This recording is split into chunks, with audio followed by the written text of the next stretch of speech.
কবিতাৰ শিৰোনাম শিলত পৰি কন্দা চৰাই। কবি ডিম্পুল কুমাৰ চুতীয়া।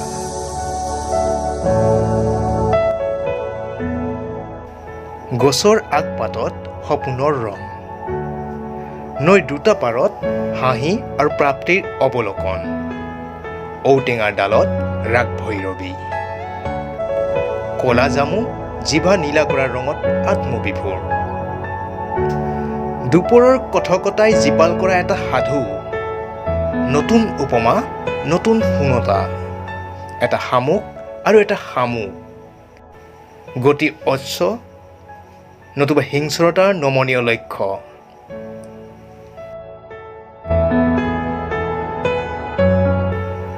পাহাৰ ঢকা সেউজীয়াত জিলিকে এটা উপকাহিনী, দূৰৈত আৰ্তজন অথবা শাসকগৰাকী, পানীত পৰি মুকলিৰ গান গোৱা কণ্ঠ আজি অৱগম্য, হাঁহি হাঁহি হঁহুৱাৰ বাতৰেই ধন্যী।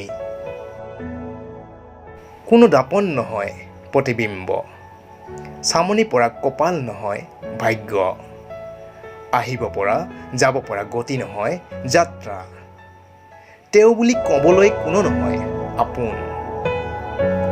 পদুম আহিছে, অনিল আহিছে, কেনাইও আহিছে, আহিছে বৰদৈচিলাৰ ককায়েক।